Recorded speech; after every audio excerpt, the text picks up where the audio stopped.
We need for patients and friends and neighbors to do what? Go in and not be afraid to say, Doc, I need you to help me with something natural. Why do I need to take these 10 pills? I think every human being desires to have good health and wellness. So it's about, education, learning. So we just have to get the word out.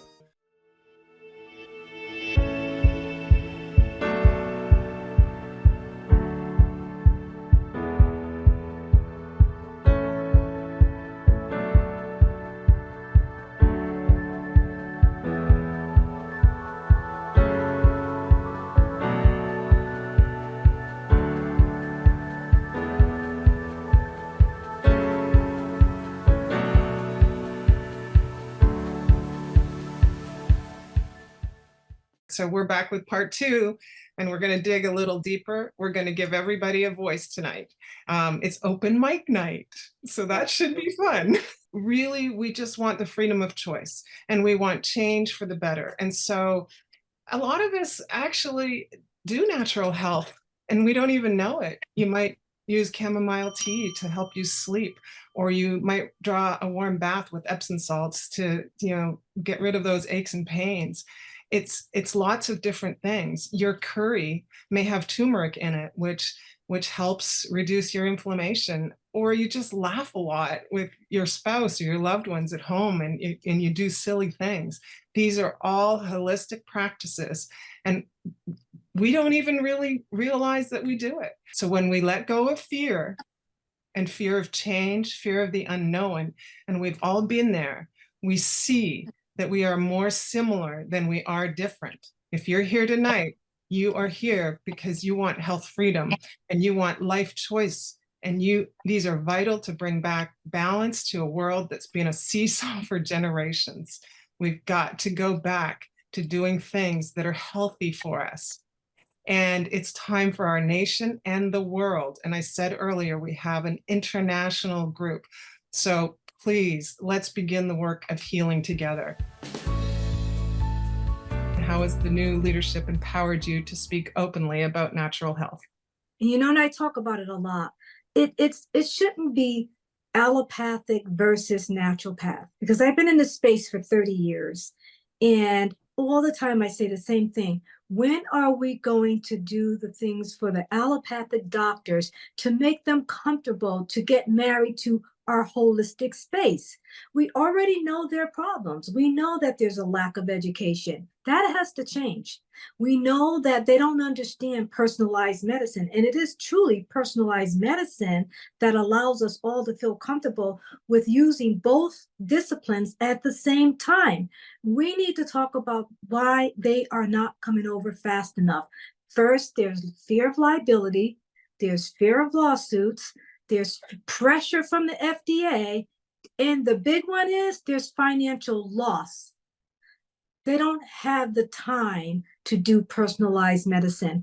And until these things change, then we'll have like massive amounts of people, because it's not choosing one over the other. I think that's what, the original person was concerned about.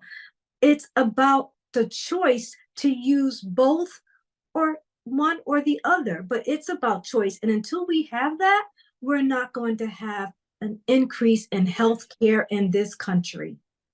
So, there's so much innovation in our country that they need to endorse. I've been knowing about stem cells for over 20 years.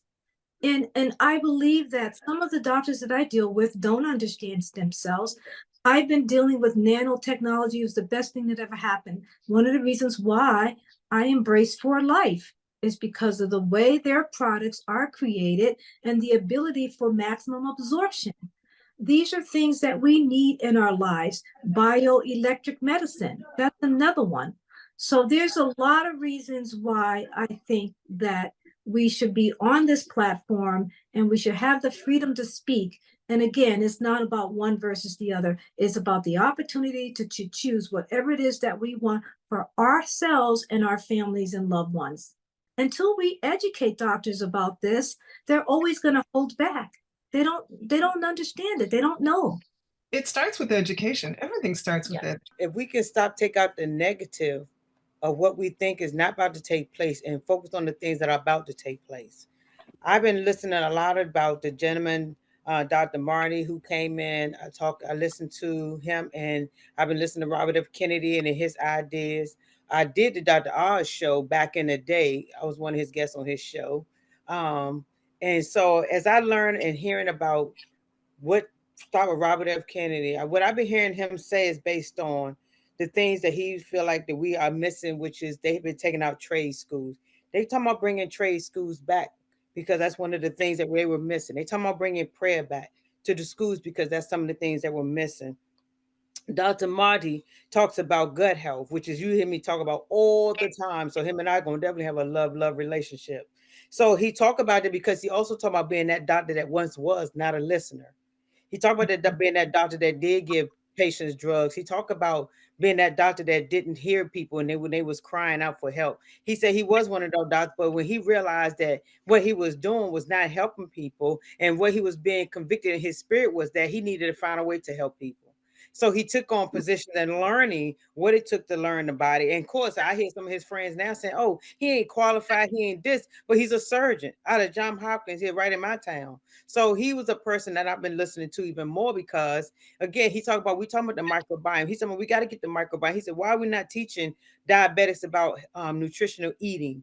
You see, why we need to bring these things back. So what he is addressing is things that as in the alternative and preventive care world, we are missing the hearing because we're so busy thinking about what somebody's not going to do, which I've learned that once we sit back and listen, God will discern the spirits of what you need to hear.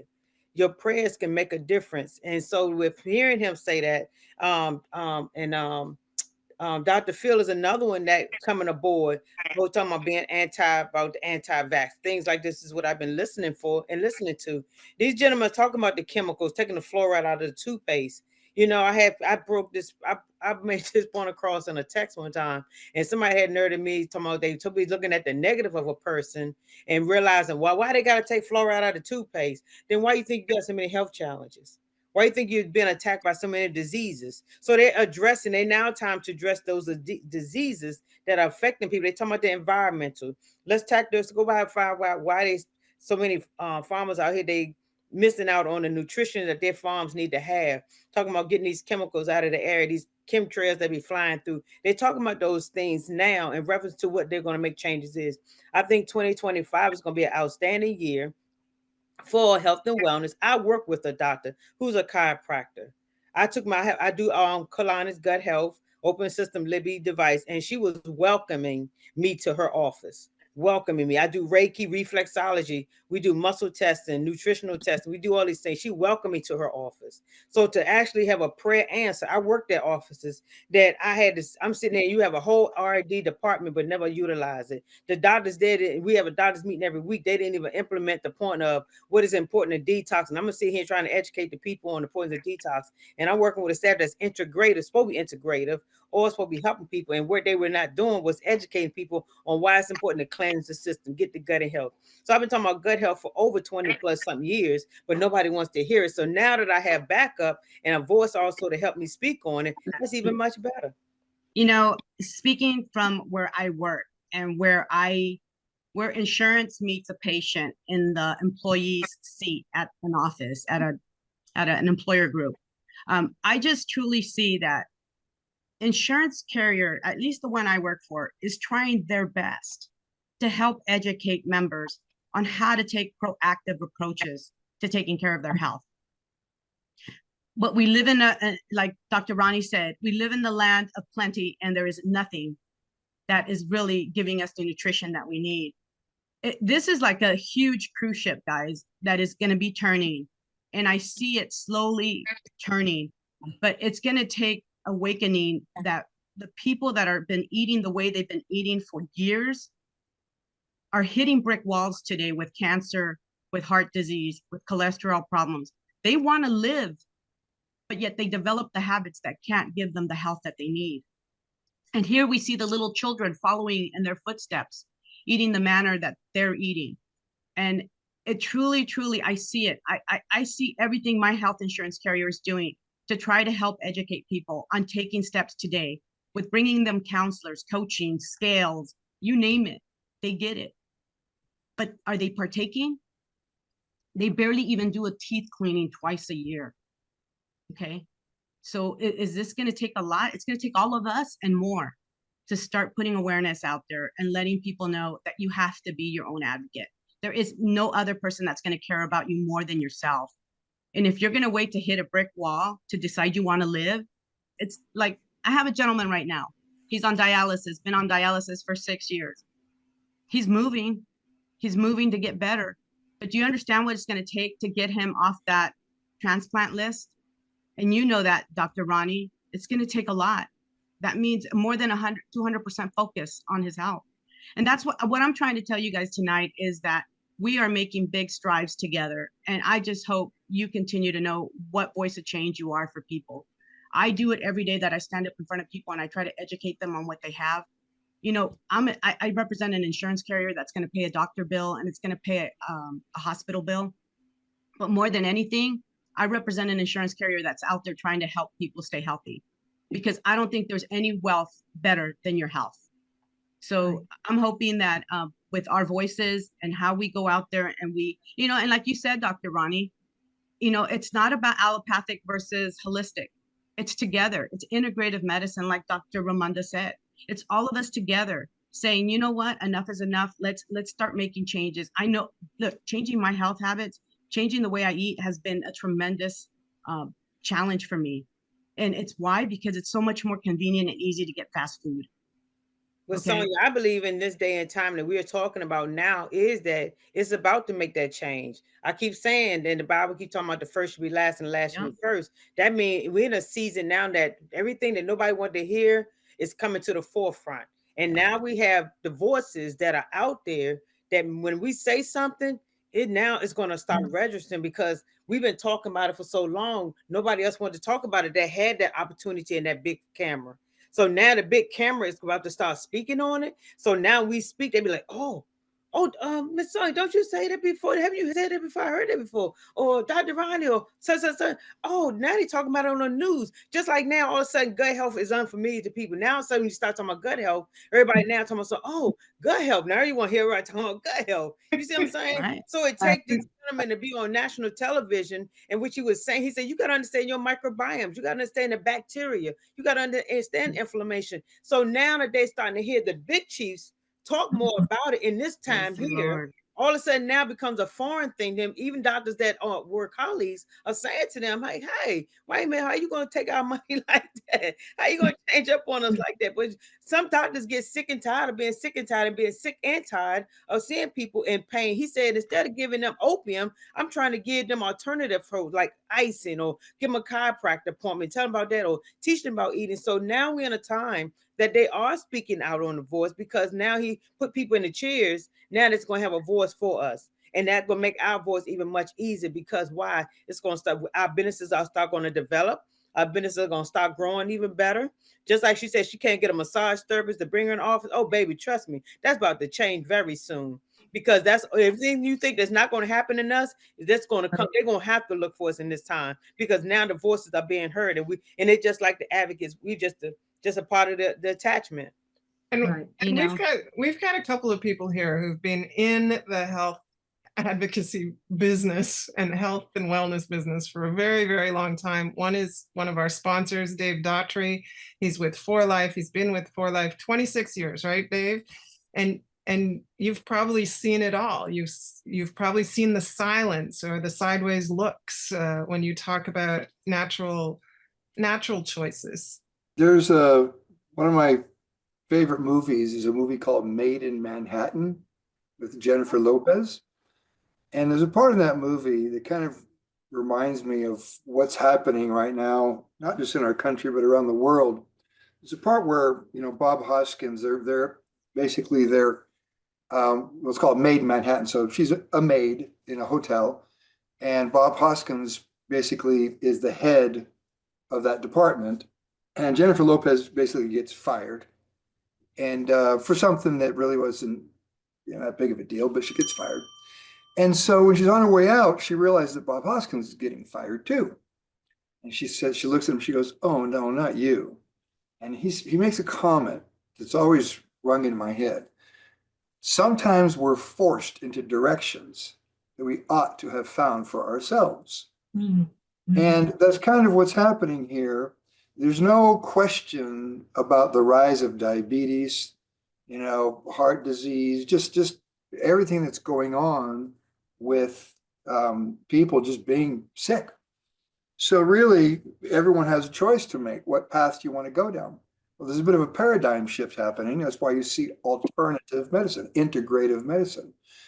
I think that it's no mystery that even doctors now realize that drugs and chemicals and things like that, there's a place sometimes to prevent death, but drugs aren't designed to maintain good health. And so this whole conversation has started now about health, wellness, and I think we're in a really good place. I'm excited about the future. I'm excited about the dialogue, what's happening. But what's really exciting to me is science. The way that we learn anything is by challenging it. So when you challenge science, that's where we develop and learn new things. So I'm just excited about the path that we're on. That's why I love For Life, by the way. I spent last Friday on a call with one of our doctors, one of our top scientists, been with the company for over 20 years. And when I listened to him talk, it's like, I wish, honestly, I wish I'd had it all recorded and everybody could hear it, because these guys are brilliant. When you hear what they're saying, some of it's just almost common sense. Just a lot of people don't know yet, So I'm just excited about the new education, and people are going to basically get to make information, based on an educated, make an educated decision based on information. That's what I'm trying to say. So I'm excited about the direction things are going. Dave, they even mentioned about the supplements as well, about the vitamins. They talk about vitamins as well. Of course. Introducing people to the vitamins and trying to help educate them about antibiotics, how antibiotics can cause more harm than good, mainly if that's not the right antibiotic for you. Well, the thing is, there's been an abuse of antibiotics. I think most of us know that too. Yeah. Again, antibiotics aren't designed to maintain good health. You go see a doctor. It's an easy thing to do. You go see a doctor basically gives you all the 1 minute to 60 seconds, that you get, and here you go. Take this antibiotic. And so and that's the other thing about integrated medicine, is that it's basically the whole you.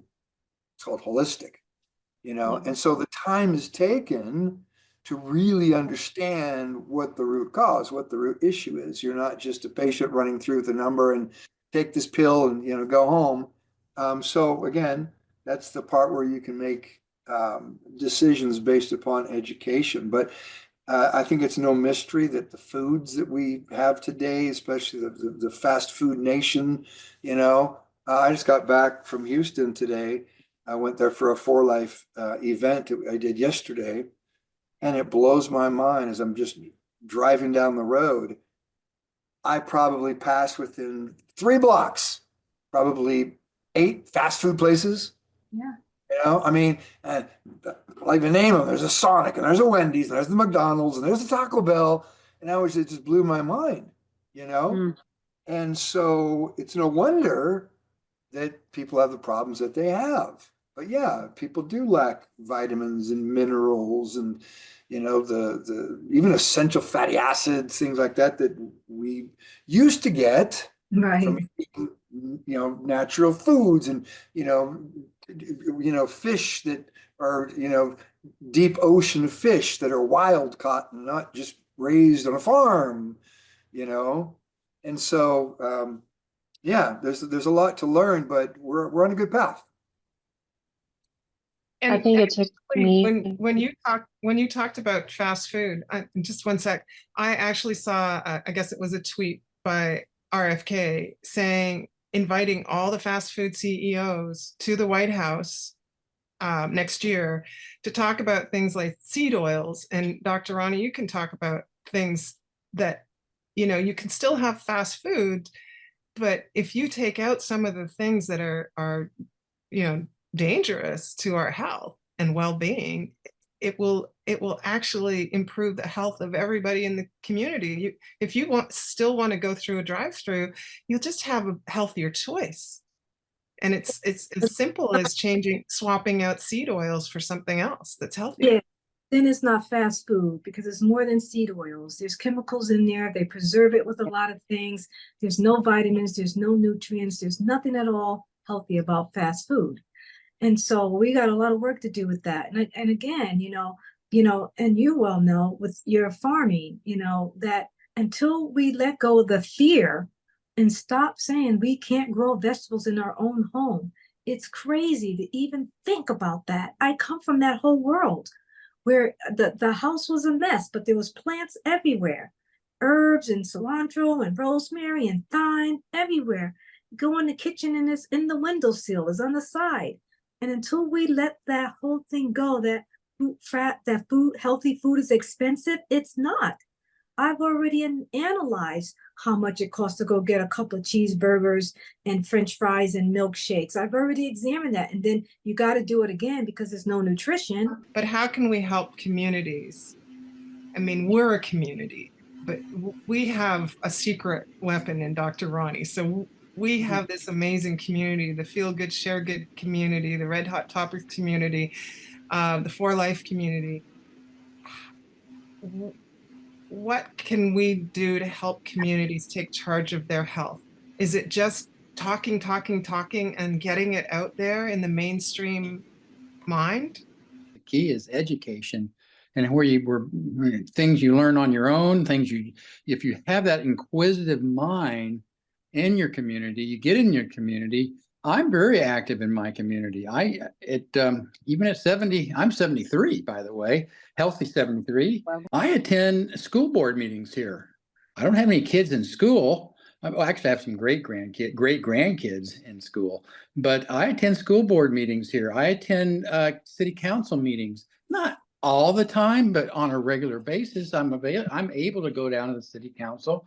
I've spoken at the city council on health food and health inspections and all kinds of things about restaurants, and because I was in the restaurant business.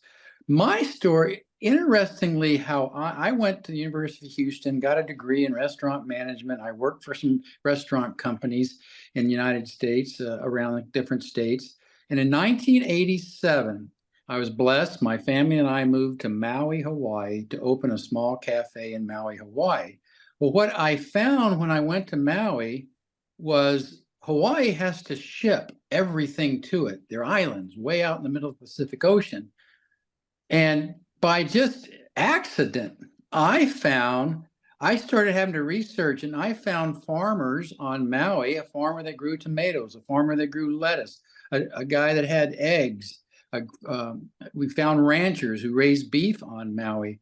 And I started sourcing my restaurants from those guys. These guys would show up in their pickup trucks 4 times a day at 6 a.m., unloading their tomatoes, unloading their eggs, and we had first name basis. And I actually put their names on the menu sometimes. Tomatoes furnished by so-and-so, a farmer up in upcountry Kula. And so that was by accident. Think about that. That was 1987, a long time ago. So I wasn't even aware of what I was doing, but I was providing healthier food for my customers. I chose a bakery versus buying shipped in hamburger buns. I found a bakery to bake my hamburger buns, and I specified what I wanted in the bun. And so I educated the Hawaii community. By the way, that restaurant that I opened in 1987, I don't own it anymore. It's still open and operating in the community of Maui, and it's a local community. It wasn't geared towards the tourists. So it has served the community there for what now coming on 40 years. And it was part of the community. These farmers would bring their kids in, and it was all about community and serving the community. And we weren't really even conscious of it back then. As I moved on and started opening other restaurants, moved to Colorado, I opened big restaurants in Colorado. I found a bison farmer in the state of Nebraska who raised his bison by naturally fed them all grass fed, and he would drive over once a week with his fresh bison to our restaurant. And we served our bison. It was incredible, incredible bison. But that's just another example. But you become part of your community, right? And start in your own backyard, in your neighborhoods. Talk to your neighbors. I live in an over 55 community here, and my wife and I, we talk to our neighbors. Many of them in their 60s, 70s, 80s. We have a couple in their 90s here. And we talk about what can you do to keep healthy. They always look at us, Judy and I, how do you guys stay so healthy? You're always out here walking around the block 10 times a day. And so we talk about it. Just talk and communicate. And you're right. I can't remember who mentioned it. So many Americans have just become used to naturally trusting the medical field, going back to, if you don't know who Dr. Welby is or Dr. McBack, they just trusted their doctors, and doctors were trained, and can't make them wrong. That's how they were trained. And so you trusted your doctors when they said, you need to take this, you need to take that, you need to take that. Until you question that and start learning. And I ask, wait a second, what is that you recommend you want me to take? How long will I have to take it?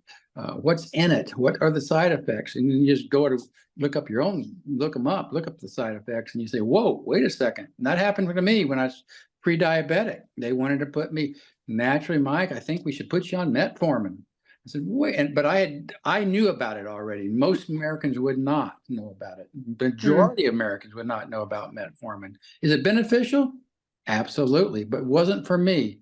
I knew alternative ways, and I chose not to take it, and I reversed my diabetes. I talked about this last week, and I think it was about 3.5 months. I completely reversed my pre-diabetes to where there's no sign of it. Can't technically cure it, I don't believe, in terms of medical. We can't cure diabetes, but you can reverse it. And so to where the symptoms aren't there, it doesn't look like you have it. The one thing that I think about, and we talk about doctors and how we shouldn't be divided, right? So what is the one thing that everyone thinks about? They think about their immune system. They think about life extension. They think about anything that has to do with physical, like endurance. They think about the quality of their food. They think about these things. They think about, well, what's an antioxidant? Can I do it? So what we need to do is remove the fear and start educating these doctors. Yes, we should be part of our community. That's a given. But until we educate these doctors and let go of the fear, we're looking at a tough situation here. I had a friend that worked at Yale New Haven Hospital. We grew up together. He was a medical doctor. I was a naturopath. He threw the towel in. He says, I'm done. And I said to him, why? He says, because my patients think they know more than me. But in the back of yes, that's what we need. We need for patients and friends and neighbors to do what? Go in and not be afraid to say, Doc, I need you to help me with something natural. Why do I need to take these 10 pills? And there you go. Education. It comes down to education. And I keep coming down to that. Thank you everybody for joining us. I totally appreciate that.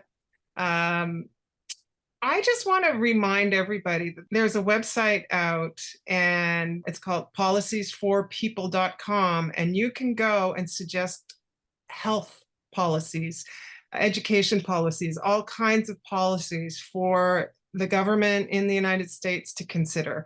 So please go to policies4people.com if you want your voice heard, because that is something I found, and I was stunned, to be quite honest. You know, nobody ever asked the people for their ideas, and I think that that's an amazing twist in the way the world could be working. And I want to say thank you to the entire audience. Open mic night, I think, was off the hook. It was so exciting. I think there was so much engagement and energy, and you're driving this movement forward. I think every human being desires to have good health and wellness. So it's about, education, learning. So we just have to get the word out, invite. So I want to say good night to everybody. Don't forget to join us next time. And meanwhile, keep spreading the message of real change, real talk, and real health.